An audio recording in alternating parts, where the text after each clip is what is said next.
আছি। ওরে আমার লাগবো গো।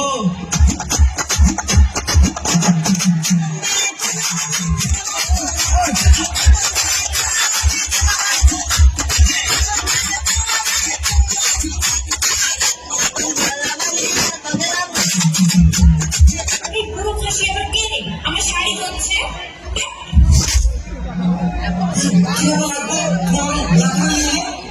এই পুরো মিষ্টি কি বলছে? আমি এবার তো কোন গায়ে লাগবো? তুমি আমার নাতি বউ না? তোর নাতিকে আমি চিনিয়ে নি, কোথায় গেছে সব বন্ধ লোকজন? কি নাতি, এটা তো বউ না? না দাদু, তোমার নাতি আসতে যে মেয়ে দেখে সেটাই ওর বউ হয়ে যায়। শালা নাতি, তোদের মেরে ফেলবো।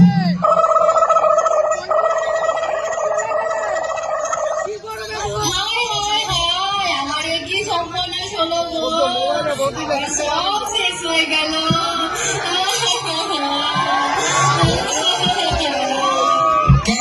তোমার আবার কি হলো? আমি এবার সবাই অনেক কাঁদছি কেন? কেন লাগবো না? তুমি আমাকে মিথ্যে কথা বলে বিয়ে করেছো। আমি যদি আগে জানতাম তুমি এমন দুটো বিয়ে করেছো, আমি তোমাকে মুক্ত বিয়ে করতাম না। হায় হায়, আমার সব শেষ হয়ে গেল। আমি মিঠির সাথে সংসার করবো। তোমরা এই মিঠিকে বলো আমাকে আবার আগে দিতে। আগে আমি যেমনি ছিলাম তেমনি করিয়ে দে।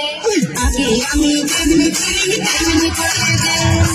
আগে আমি তেমনি ছিলাম তেমনি করিয়ে দে। আমাকে বাকি বলবে?